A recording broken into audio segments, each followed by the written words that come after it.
I thought it would be a good chance for us to kind of go back to our roots a little bit and start from the beginning, because the effect, unlike a lot of churches, began as a recovery ministry. We started with the intention of building a hub and a home for people who are going through recovery. And then, of course, we would also worship together. So it kind of took the idea of a community church and flipped it on its head. You know, our reason for existing was not just for Sundays and not just for the spiritual life of the church, but the recovery life that would go in and move into the spiritual life. And so our whole mission and the whole reason for existing these last 17 years has been to facilitate Jesus' way. We want to help people to be able to actually live out the way of Jesus as he understood it. Because what that will do, first of all, it'll bring people who are underwater up to the waterline. It'll bring people into a sense of equilibrium.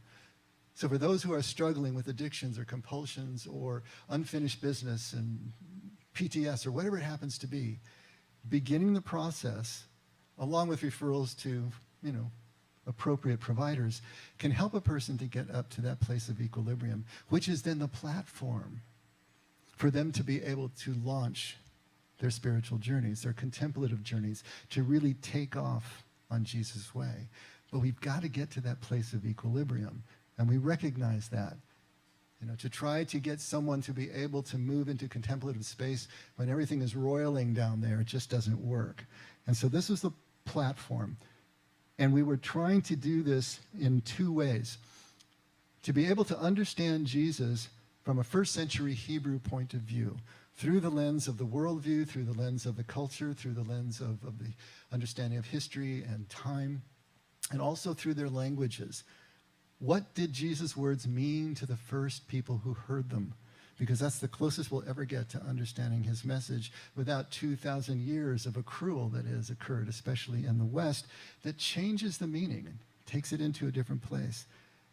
Because if you look at Jesus from that standpoint, what you find out is that he was a contemplative. And that word may not be familiar to you all, but a contemplative is simply someone who practices getting their minds out of the way, practices stepping aside from the thoughts in their heads so that they can experience the pure presence of the moment, of everyone who shares the moment, and also of God in the moment. And when Jesus was going off constantly to a lonely place to pray, that's exactly what he was doing. When he taught us how to pray, and he said, you retreat inwardly. You don't use words. You just let your presence be known, because the Father who is in secret with you already knows what you need. You don't need to use words. It's fine if you do. But to retreat into that place, he is teaching us the essence of contemplation. Because contemplation is the means by which Jesus' way, as a contemplative way, is the means by which we can experience God's presence. He calls that experience kingdom. If we're going to get to kingdom, we're getting to a quality of life that is expressed and experienced as awareness and presence, connection, of course. Now, over the years, we've kind of morphed. In the early years, there was so many young people that were in early recovery that were just kind of churning through on a 3 to 6 month basis. Now we consider ourselves a second half of life church. And what that means is, first and second halves of life, if you've not heard of those before, it has to do with where you're looking for meaning, where you're looking for purpose, where you're looking for identity. In the first half of life, and it's not necessarily chronological, but it kind of falls along those lines, up into your mid-30s at least, when you get into midlife crisis territory, you're looking for meaning outside. You're looking for purpose outside in your accomplishments and the things that you do and the roles that you play, what you can acquire and what you can accrue. But there comes a point at which that kind of burns out, and the meaning that you extract from that becomes less and less. The second half of life begins when you turn inward for meaning, to look for the presence that was always there. There's nothing we need to find out there, because as Jesus said, the kingdom isn't out there, it's within. Second half of life takes us into that different perspective, that different understanding. One of the things that figured out very early in my work in recovery was that everybody is recovering from something. And you got to know that. Everybody is recovering from something. And the way of Jesus is always the way through that recovery. Everybody has unfinished business. Everybody has things that have not been resolved since childhood. And we're going to use something to paper over those potholes in our lives, whatever that may be. It could be substances, but it could also be process addictions, which function dynamically exactly the same way. The way of Jesus can help us to get through that and help us to get to a place where we don't need that self-medication in any way. We can now just be present to the moment. We can be vulnerable and open and exposed in the moment, right? And we can let the moment be enough for us. Nothing has to be added or taken away to make the moment just what it needs to be. Just as Paul said, we can learn to be content in all our circumstances as we move along this way. What has remained for 17 years is a great respect for the principles of recovery. Great respect, and especially for the principles of AA and the 12 steps, because they give concrete expression to this way of Jesus. In early recovery, a person does not need a lot of concepts. A person needs concrete steps to be able to take the next indicated one.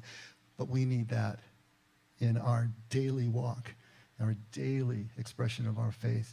And when you analyze the teachings of Jesus, that's exactly what he gives us. He doesn't give us a lot of theology. He gives us concrete ways to be able to live our lives, make choices, and continue to connect deeper and deeper with everyone around us. Now, it's been about 25 years, I think, when I was first introduced to recovery, and it came about in a very sideways, indirect way. I was associate pastor and worship leader at another church, and so I was always going up to a pro audio shop in Costa Mesa to get whatever we needed for the church. And there was a guy that always was behind the counter every time I went, and I got to know him pretty well as I would go in and out of the store. And we'd get to talking, and finally he says, I'm a guitar player. Oh, I'm a guitar player because I play, worship at church. Oh, so do I. And so we were comparing notes and getting closer. And then at one point he said, we play on Tuesday nights down at this church in Doheny. Why don't you come down and hear us play? To this day, I do not know why I said yes. I got all the friends I need. Why did I need another friend, right? And not only that, everybody says they play guitar, and most of them don't do it very well. So it's not like I wanted to go see that. I don't know why I said. There was just something in that I went. And not only was he a great guitarist, amazing acoustic guitarist, but the woman that he was singing with was amazing as well. And it's just the two of them. And they were leading worship at this Tuesday night service that was, 80, 100 people in the room. Next time I went back to the store, he says, why don't you sit in with us? Again, I have no idea why I said yes and actually did it, because I had plenty of stuff to do at that time. But I did. And as I showed up every Tuesday to play with these two great musicians, I started to understand what was going on around me. It was a recovery gathering on Tuesday night called The Bridge. Ended up being there for 5 years. The husband of the woman who was singing was in charge of the whole thing. He was a recovering addict. She was a recovering alcoholic. Everybody around me was recovering from something. And that's when I started to realize, so was I. I could pinpoint all the things that I had used, that like they had used heroin or alcohol to do the same things. And I started to fall in love with this group of people. It was more church than church. It was what I thought church should be, because there was no artifice. There was no reason to try to pretend that you were okay, like we tend to do on Sunday mornings, especially in other churches. The effect is kind of an exception here. But if you showed up at a place like that from across the parking lot, they knew why you were there. There was no reason for you to try to hide it, right? And it was beautiful that way. And then the leader asked me if I would start to take a step a week, one of the 12 steps, I'm sorry, not a week, a month, speak once a month on one of the 12 steps from a New Testament point of view and try to bridge the gap and bring it all together.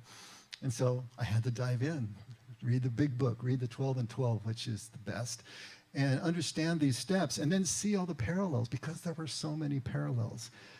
The 12 steps in AA came out of this understanding of Jesus' way and Jesus' walk.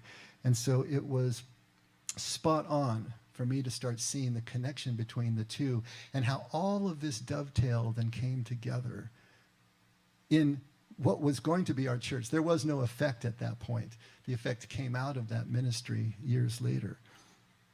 But the 12 steps, from a New Testament point of view, so closely connected to Jesus' principles, and I started to really appreciate the authority and the essential nature of the 12 steps and what they brought to the table. And why was that? Why was I so enamored with the 12 steps, my first exposure to them? Because I realized that they mirrored the way of Jesus, understood from this first century Hebrew Aramaic point of view. Jesus talks about his way being the only way to the Father. And that's absolutely true, but not from an intellectual point of view. It's not that we have to understand Jesus theologically in some way in order to be accepted by God. When we follow this way of Jesus, we're taking an experiential journey that will bring us face to face with perfect love. Once you get everything out of the way that is blocking us, everything that we've manufactured in our minds, everything that's left over from all the trauma going back to our childhood, what we can do is be face to face with no kind of defense, no walls between us, with this perfect love that casts out the fear. Is the only thing that can cast out our fear. And so simply encountering, practicing this love is the process of clearing up that past trauma, those core beliefs, all that programmed thought and behavior pattern that is going on that we don't even realize because it's down in our unconscious. But the consistent practice of contemplative principles and experiencing this connection starts to change that. And what you then begin to realize is what many people are saying out in the recovery world these days, is that the opposite of addiction is not sobriety. The opposite of addiction is connection. It is connection that we are lacking when we need to self-medicate. It is connection that we're lacking when we run around and try to find all these different things that can make up for that simple disconnection and lack of connection to love in our lives. And if every one of us is recovering from something, which is what I still believe, then every one of us is also addicted to something to the extent that we are not recovered. And like I said, it doesn't have to be substances. It can be process addictions, like overeating, overspending, gambling, sexting, whatever it happens to be. But those are the processes that we will use just like addicts use drugs. What Jesus' way does as we start to live it is it breaks us past the separation that we imagine in our minds that we have with God, the moment, and everything else. And separation is sin. That is the definition of sin, if we go back to the original languages. Sin doesn't lead to separation. Sin is the separation. It's missing the mark of the perfect unity of God. And so when we are separated out and feeling isolated and acting isolated, we're living literally in the sin of that separation. But living Jesus' way breaks us through that, back to the oneness, back to the connection, the presence and the awareness that is the actual basic reality of life. We are all one. Everything is one thing in God, but we don't experience that way until we can break through. And this is what Jesus' way can do for us. You can liken it to a hero's journey if you've heard of a hero's journey. It's that circular journey that you take. It begins with a wounding that finally breaks the hero or the heroine away from their familiar world, kind of knocks them off a little bit, the comfortable stool that they've been sitting in. I like to think of Dorothy Gale in The Wizard of Oz as the classic hero's journey. She doesn't like black and white Kansas. It's boring and it's mundane, and she doesn't like the chores, and she dreams of a place over the rainbow. What happens is that she finds her place over the rainbow through a series of events that finally take her then to Oz.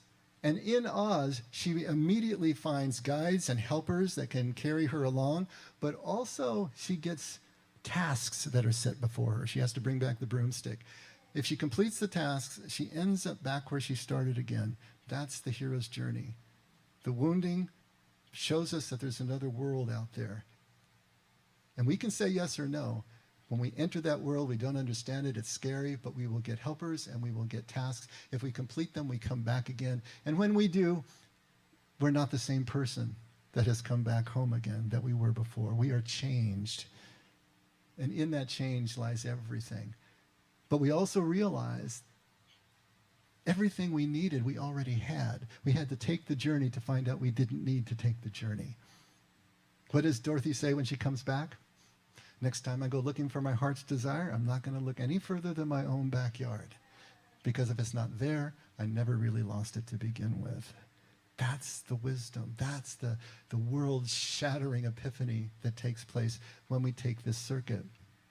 Another way that we can look at Jesus' way is as a rite of passage, but it has to be a real classic rite of passage that has 3 parts to it. And the 3 parts are separation, transition, and reincorporation. And in that separation, we are leaving the familiar world, just like the hero does in the journey, to go into what is usually called liminal space. That liminality, that betwixt and between, it's between the role that we played in the society before and the role that we're going to play when we return. It's in that uncertain, disturbing, unquiet place that all the transition takes place. If you think of a young Aboriginal boy who's of the right age, 12 or 13, he is taken by the men out of the world of the women and the children in the village, the only world he's ever known, out into the bush. And there's usually some ritual ceremony that requires cutting and some kind of pain. And then he is sent out into the bush alone for up to 6 months. Now, he's been trained how to live, how to survive, and what to do. But to be out by himself for the first time in the bush alone for that period of time takes him into that liminal space, takes him into that unknown. And not only does he need to live physically, he finds his connection with the land. He finds his connection with the spirit. And then he comes back. And then he is celebrated as a man among the tribe and no longer a child. Why don't girls have the same thing? Because girls have their rite of passage built in. You know, it's the guys that need the help. You know, as always, it's the guys that need the help. Women have internal rites of passage that take them through. And of course, it has to do with childbirth and so on and so forth. But that is another way that we can look at this. These are ritual journeys that mirror human life. It is the journey that we all take. And this contemplative way of Jesus is the same thing. It's this liminality. It's a stripping away that happens when we enter into contemplative prayer. What is Jesus always talking about? He's always talking about if you want to find your life, you're going to have to lose it. If you want to follow me, you're going to have to pick up your cross daily, deny yourself. It's the only way that this happens. He's pointing to this process. How does this work? It's so hard for us to engage the spiritual journey, especially those of us now as modern Westerners, because it feels all wrong. It feels like we're going in the exact wrong direction. Because it's the opposite of acquisition. It's the opposite of self-development. It's the opposite of everything that our society tells us that we should be doing. Consume more, acquire more. It's out there someplace. You got to go get it. You got to mow everything down and make sure single-mindedly that you acquire what you need so that you can have that place in life. You can have that power in life. Everything that Jesus talks about in the Jesus way, everything that any authentic spirituality talks about is the opposite of all that. It's a descent into the liminal space. Meister Eckhart, who was a famous Christian mystic in Europe, he put it this way. He said, the spiritual life is much more about subtraction than it is about addition. Beautiful way to put it. Richard Rohr, contemporary that is also contemplative, he says all mature spirituality is about letting go. It's the exact opposite of what I think it should be.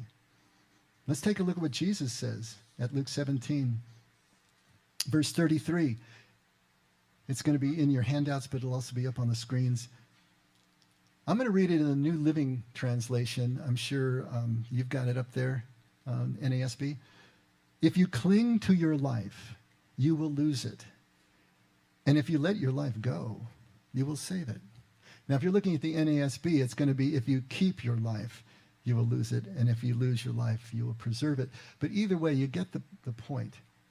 I like the word cling. I think it's much more descriptive of what's going on. If you cling to your life, you're going to lose it. And if you let your life go, you will save it. In the verse right before this one, he says, remember Lot's wife.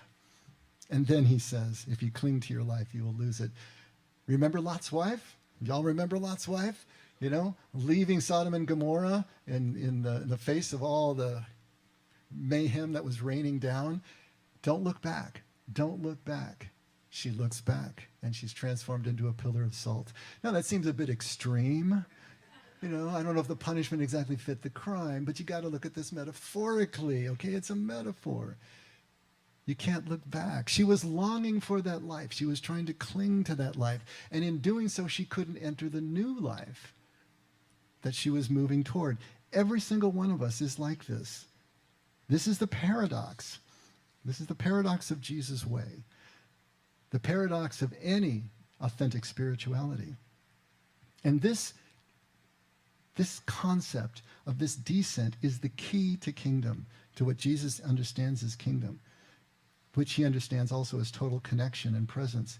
We have to be able to let go, to strip off the acquired life, the life that we have acquired until now, all the understandings we have of how that works, how we survive, how we get from point A to point B, and allow ourselves to fall into this liminal transition before we can be reincorporated with something more to offer. Dorothy wasn't a goof anymore on the farm when she came back. She saw that same ring of faces that she left and experienced on the road and the yellow brick road and all that, but she could now be a part of the community in a whole different way. And this is why Jesus says that it's easier for a camel to go through the eye of a needle than for a rich person to enter the kingdom. Has nothing to do with a punishment because they're rich. And the riches don't mean just material wealth. It can be anything that we're clinging to. That's what makes us rich. And as long as we're clinging to it, we cannot move forward. This is what Jesus is trying to get across to us. And here's where we come back to the 12 steps of AA. Because the 12 steps are another formulation of this journey. It's just a restatement, but it's important because there are 12 steps. And in Hebrew numerology and the symbology of Hebrew numbers, 12 is a complete circuit. It's 3 times 4. It's a perfect number 3 times 4, which is a number of the earth. And so wherever you see a 12, whether it's 12 apostles or it's 12 tribes or it's 12 sides and gates and towers in the New Jerusalem that is descending, you see the completion of earthly systems. You see authority in government. So 12 is a number that it had to be 12 steps because it takes us on this complete journey that reorders and centers our life in the world, as it were. And so these 12 steps are another formulation of Jesus' journey, and it can be broken down. The first 3 steps are symbolizing and are taking us through the separation stage of the ritual, of the rite of passage. The next 6 are taking us through the transition, that descent into the liminal. And then the last 3 are reincorporating us back in again. So you see the rite of passage even encoded into the 12 steps themselves. And so what we want to do is I wanted to take us through the 12 steps, 1 step each week for the next 12 weeks. And we're going to take a deeper look at what each of these steps means. The first step, the first steps, what they actually do is they open the possibility of change. Without them, we can't go any further. We need those steps. So let's take a look at step 1. We admitted we were powerless over alcohol. Now, this could be drugs. It can be our obsessive compulsive habits and our behavior patterns. It's whatever we are using to self-medicate, right? It's whatever we are using to paper over the unfinished business. We admitted we were powerless over alcohol, that our lives had become unmanageable. Notice that there are 2 halves to this step. Really important, because both of them is describing the situation and what it is we're actually copping to, what it is we're actually admitting. We're first admitting our powerless, but then we're also admitting that our lives have become unmanageable. If we can't admit that our lives are unmanageable, what impetus, what motivation do we have to do anything further? It's really, really simple. This is deceptively simple, right? But it's huge in practice. And it's one of the most difficult things that you will ever do in life. But it sets us up for a bit of confusion. When we think of powerless, what do we typically think of? It's not a compliment, is it? We think of weakness. We think of being a victim. That's what we think of when we think of powerless. And we're going to run from powerlessness. We're always trying to acquire more power. That's everything that we're about in this world, is acquiring power, to be invulnerable. But this is not what powerlessness means, because it's not that we are weak, and it's certainly not that we're a victim, because a victim has no choice. But in our powerlessness, we still have choice. We can make choices. The first 3 steps open this door for change that's going to take place through the rest of the journey. The first is that we do admit our powerlessness, our inability to succeed alone. That's the key. Our ability to succeed disconnected from everyone and everything else. In other words, to succeed in that sinful state we talked about, that disconnected state. And then the next step is to believe that there is a power greater than ourselves that can and will restore our lives to sanity. And then the third step is to submit to that power, to submit to that community, to submit to God. You know, it's really interesting. Someone told me, and I didn't think he was right at first, but I realized later. He said, if you're in early recovery and your higher power, that power greater than yourself, is just unseen spiritual God, you will fail. It's not enough for us to just have God as our higher power, because how are you going to be accountable to that? You can make up anything in your mind saying you're accountable. What really works in early recovery is the power greater than ourselves is the community around us. It's the people around us that we finally decide to submit to and take their direction. Our picker is broken, so we let them pick for us for a while so we can get back on track. And of course, God is infused in all of that, but we need to have a community. That's the connection point. And what we want to do is see this first step far beyond just alcohol or any kind of compulsive action. We want to have the deepest understanding of what this power is that we're admitting that we don't have. Because power is what the ego is all about. We have to understand this. You know, this egoic mind that we have, it creates these thoughts. It literally creates the illusion of power and control as a defense against everything that we fear. It's a means of security, of having a sense of security. It's a means of finding our way to survive. We live literally in a self-created world that our minds conceive. That's the world in which we live. I wanted to read just a little bit, so hopefully bring this home. There is Michael Neal, this is an excerpt from his TED Talk, but he's a clinician who works with people's phobias. And he uses a technique called neuro-linguistic programming, NLP, in order to cure people of phobias, usually in half an hour or something like that. So whatever you're deathly afraid of and have been all your life, suddenly you can just hold it in your hands like a spider, right? You hate spiders? Well, then you can let them crawl all over you. At any rate, he says, I was invited onto a television show that took popular ideas and put them to the test. I was there to put NLP, neuro-linguistic programming, the phobia cure to the test. It is a way of working with phobias that usually in 30 minutes or less, somebody who's had a lifelong phobia of something could be with it without any fear at all. They took 3 people with diagnosed phobias of spiders, hooked them up to EKG machines so that you could see what was going on inside them when they saw the spiders. The amazing part was that during the dress rehearsal, the people were hooked up to their machines, and the stage manager came in with a clear plastic empty box and said, now, during the show, there will be spiders in this box. All 3 of them started going crazy on the machines. And I thought, holy catfish, there's no spiders here. As far as I know, there weren't even any spiders in the building. And I suddenly realized that we're not afraid of what we think we're afraid of. We're afraid of what we think.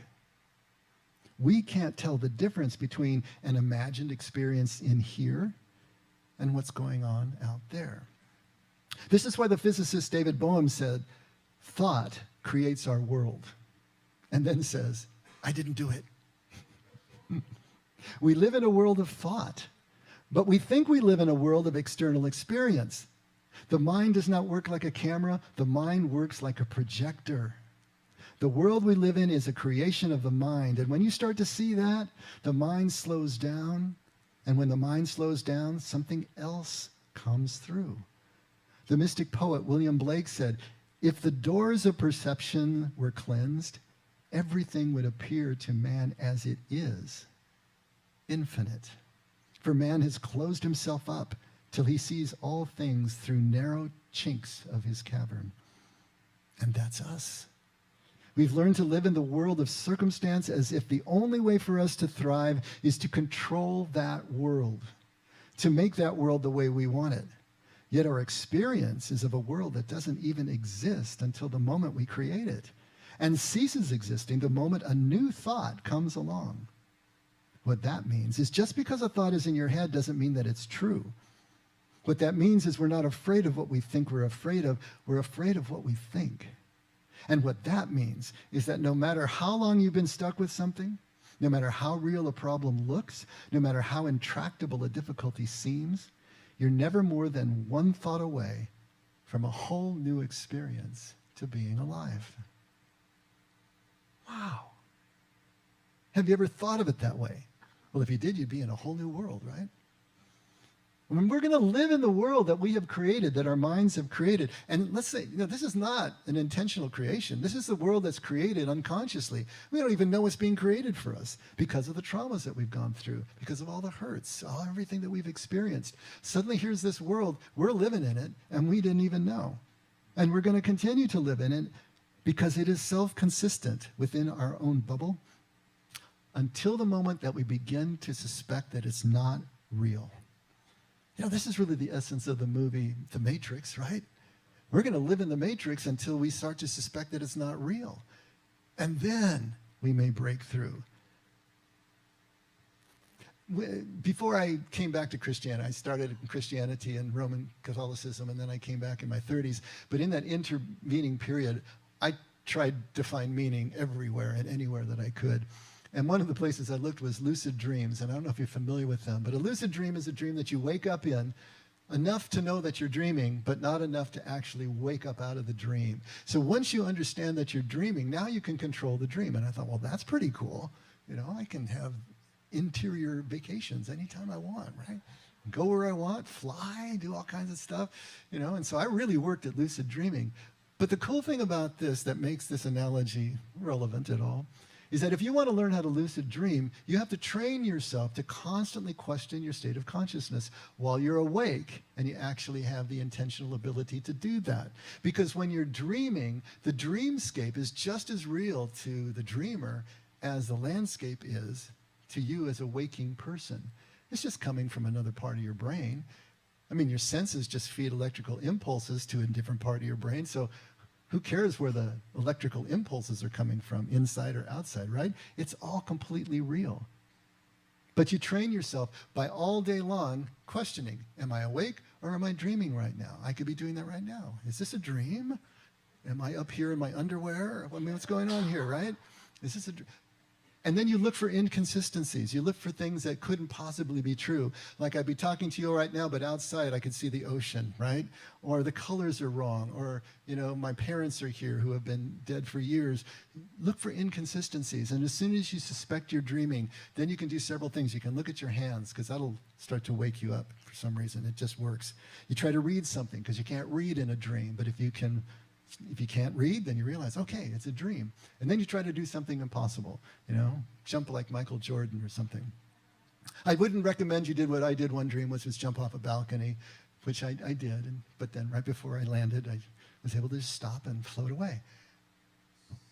This is the key here.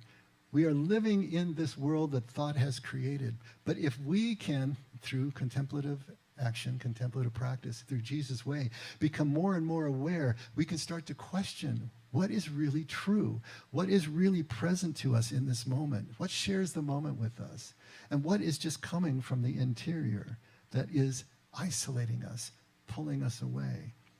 This is what consistent use of contemplative practice and following Jesus' way can bring us, which is more and more of the awareness that we need to be able to move along this line. Now, AA and this process of admitting your powerlessness is a big chink in the armor of not buying the world that your mind has created. But it's not without controversy either. And people really rail against it. And I wanted to just read a little bit so you can get a feel for the typical criticism that the steps get, that AA gets in general, and see where it's coming from. Here's just a little testimony of someone who has been through AA. AA has saved my life.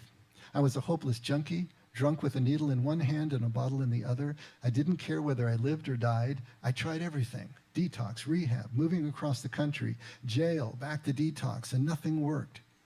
Then I found AA and surrendered to my addiction and kept an open mind.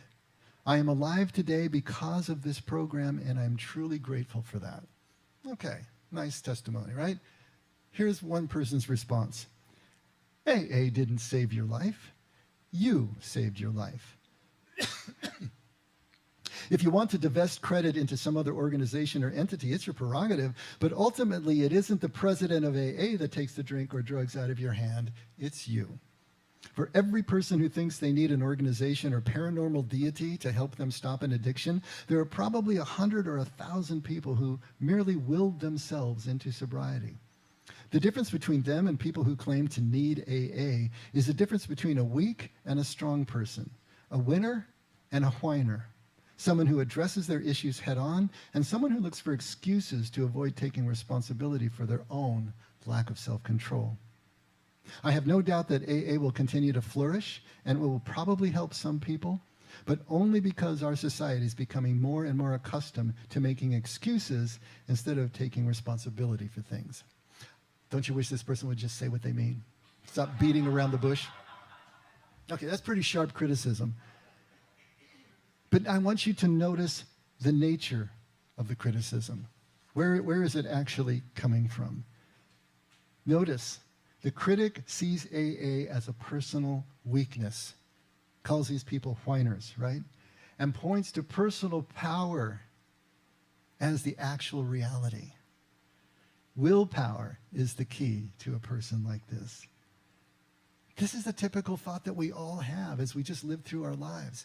We look at AA, which is now this descent into liminality, is this letting go of what we thought was our key to survival. And now we realize that it's in connection with each other that really takes us where we want to go. And that looks like weakness. And they're not even going to consider that. They're going to pound it down because it's too fearful when you're hanging on to power to think about letting it go. Now, we're all living in this thought world, right? So is someone who is letting go and moving into liminality and someone who is clinging on to power, which one of those two thought worlds is closer to actual reality? The one who believes that personal power is sufficient to meet all needs in isolation all the time? Then you can say that this person certainly, most likely, has not ever experienced their life as unmanageable yet. They've been able to power through. That's why they have the attitude that they have. But a person who's hit that wall and can't manage anymore and realizes their powerlessness, they're going to have a different take. So is that person who believes that personal power is the answer, or is it someone who believes that they need to be part of a community, that they need to actually accept the help of others in order to be able to thrive? There's a second criticism. Once you admit that you are powerless, what's the point of the rest? Logical, right? If you are truly powerless, you don't need to join a program, talk to God, or do any of that. If there's nothing you can do, then you should just give up, right? The whole scheme is illogical. The 12 steps are a thinly disguised religious conversion cult, posing as a treatment program for any and all alleged addictions. Drugs, alcohol, sex, overeating, overspending, gambling, and the several other alleged spiritual diseases that in reality are just poor choices. And so again, to look at this from a power point of view, powerlessness literally means that you have no more choices. You have nothing else you can do. You might as well just give up. But that's not what it means, of course. What we are admitting is that we are powerless to change on our own, in isolation. But we still retain the choice to connect to a greater power, a power greater than ourselves, and hitch our wagon to that power for the help that we need to take us where we want to go. Nobody succeeds in isolation. Connection is the opposite of addiction, not sobriety. It's in connection that we do find meaning in life, purpose in life, that then replaces the compulsion, replaces the illusions. And that choice to accept a power greater than ourselves, that's what moves us into this liminal place. So who does this? Who really does do this? Who gives power up voluntarily? Does anybody do that? Well, maybe George Washington. I always looked at him as amazing. At the end of the Revolutionary War, he just gave up his commission, gave up the army. He could have done anything he wanted to at that point. He had the people behind him. He had the army behind him. He just gave it up and went home to Mount Vernon and started planting tomatoes again. Until the Articles of Confederation were falling apart and they redid the Constitution, and then they came and had to drag him kicking and screaming to the presidency because he's the only one that could have held the country together. And then after 2 terms, he steps down voluntarily again. He could have been president for life. He could have been a contender. But no, he went back to Mount Vernon and planted tomatoes again.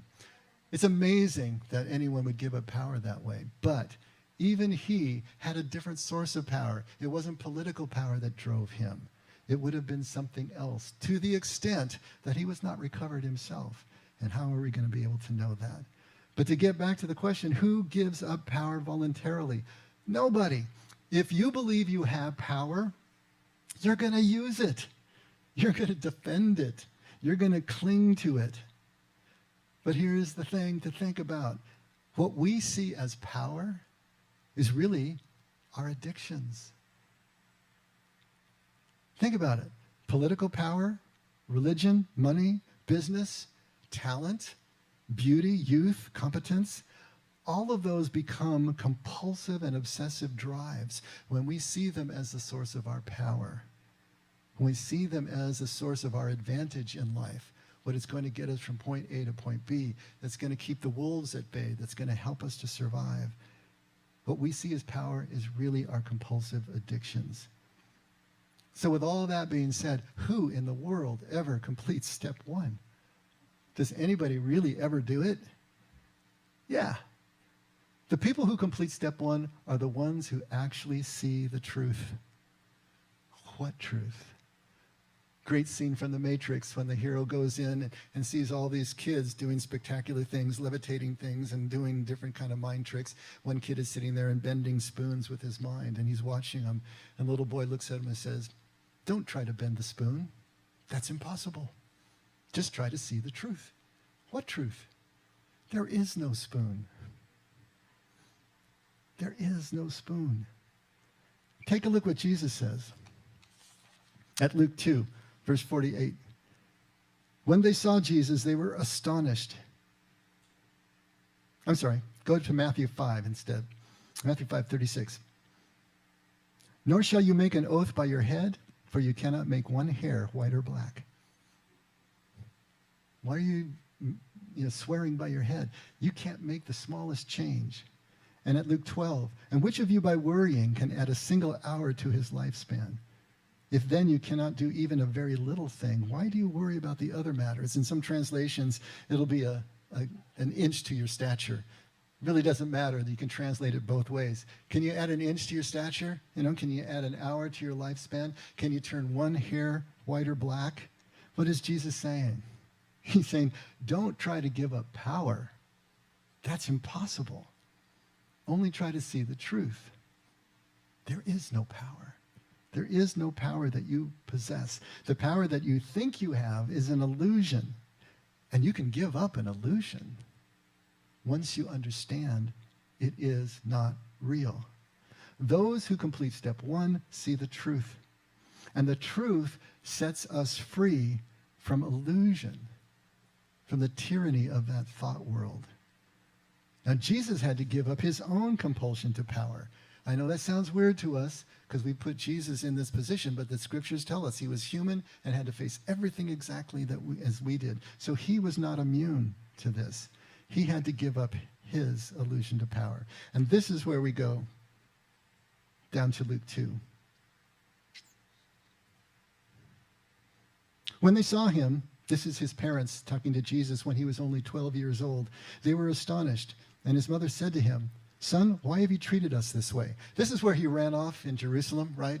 And they couldn't find him for 3 days, and they thought he was with the rest of the family, and they go 3 days out on the caravan, realize he's not there, and a panic 3 days back. Could you imagine his parents? And they find him in the temple. "Son, why have you treated us this way?" Good Jewish mom, right? "Why have you done this to us? Behold, your father and I have been anxiously looking for you." And Jesus said to them, "Why is it that you are looking for me? Did you not know that I had to be in my Father's house?" So this is age 12, right? So what is this? Is this Jesus kind of feeling his power? You know, being a rebellious teenager that always has to push the limits? Is he getting a little cocky here? You know, or is he simply unaware or oblivious to what is in his own mind and how it's affecting those around him? Right after this, Luke tells us that he grows in wisdom and in stature. He grows. He had to learn, right? His awareness grows to the point that he knows that he needs to take more steps to more conscious presence. So then go to Matthew 4, verse 1. Then Jesus was led up by the Spirit into the wilderness to be tempted by the devil. And after he had fasted 40 days and 40 nights, he became very hungry. Then the devil took him to a very high mountain and showed him all the kingdoms of the world and their glory. And he said to him, "All these things I will give you if you fall down and worship me." And then Jesus said to him, "Go, Satan, for it is written, you shall worship the Lord your God and serve him only." So the wilderness, first of all, is what? Of course, it is a symbol of liminality. It's a symbol of the transition that Jesus is making. It's a symbol of the between and betwixtness of that place between his former life and the one that he had with his family and the one that he will be coming back to as a minister in his public ministry. And it's in that space that he puts down his will to power. He also puts down his need for relevance. He also puts down his need for spectacular attention. He puts all of those 3 symbolic temptations down in this place. And he gains this upside down view of life, where not only does he see powerless as something that he doesn't possess as a human being, but he doesn't even see it as a virtue anymore. Take a look at Matthew 5:3. First beatitude, "Blessed are the poor in spirit, for theirs is the kingdom of heaven." See, not only is this just simply an acceptance of powerlessness, you're blessed when you're in this place. It's not that powerlessness is a necessary evil. It's essential. It's beautiful. It is the defining characteristic of the human condition. It's where we actually now can thrive as fragile, finite beings moving around the face of the earth. How else can we do it? Aware of our own mortality and our lack of control over so much of life? We have to admit it. We have to own it. We have to realize this is where we can really connect with each other and with ultimate reality that we call God. It can create in us a fearless vulnerability because it's based now in trust.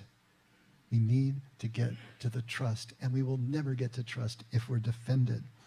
Jesus allows himself to be stripped of everything that wasn't true.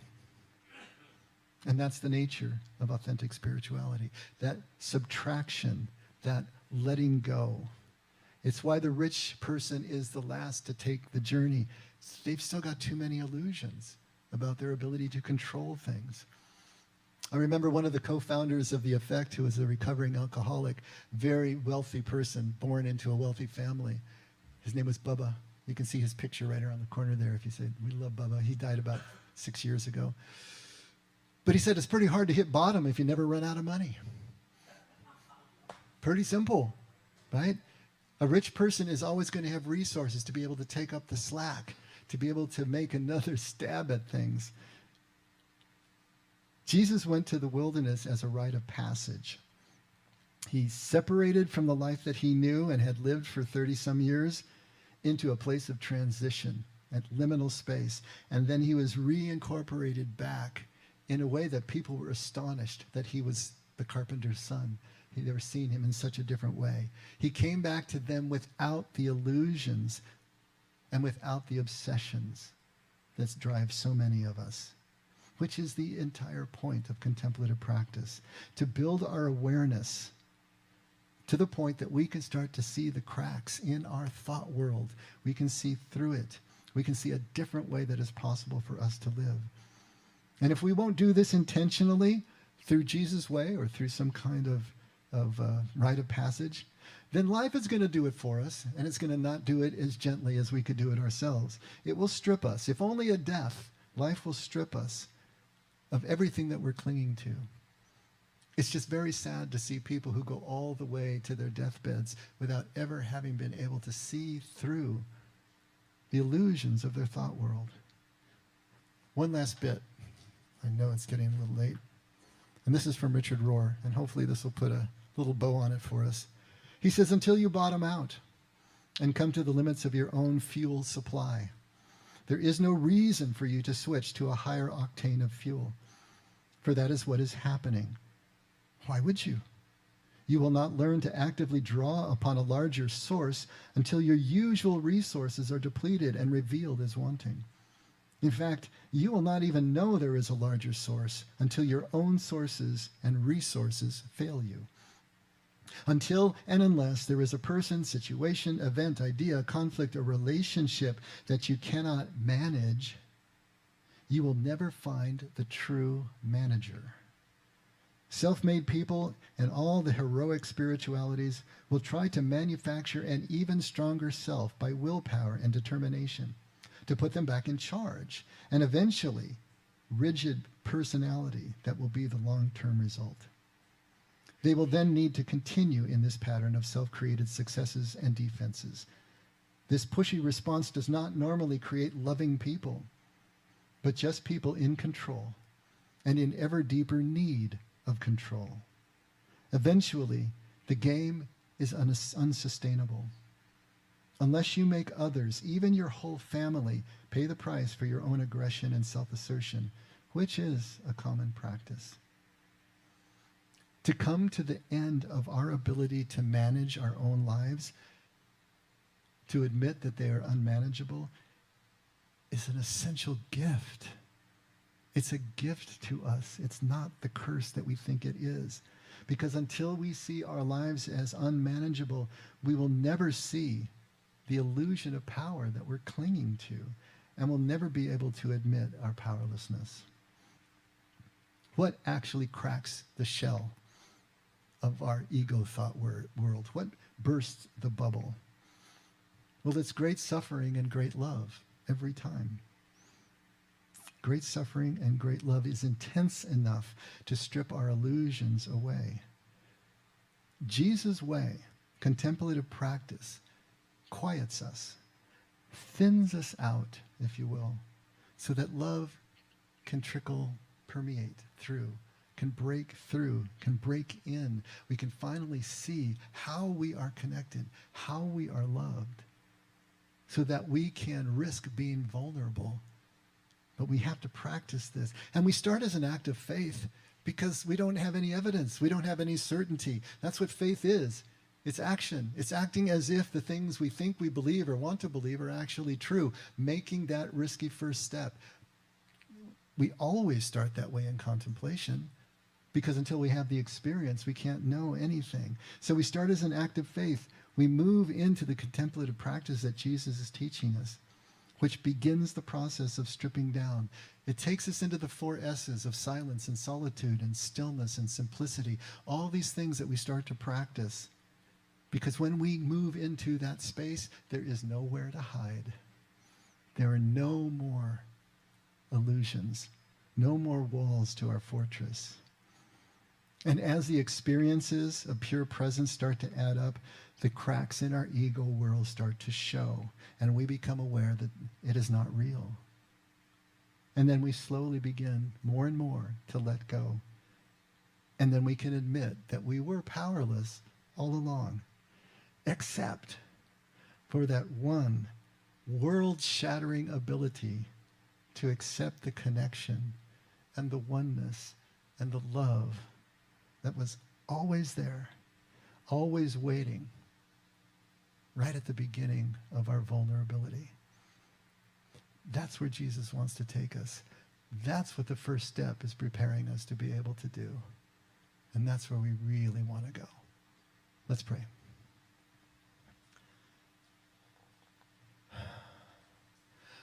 Father, gratitude is the only position that we can take in the face of all of this. To be grateful for even what seems like a tragedy in our lives. To be grateful for when we do hit the block wall of unmanageability.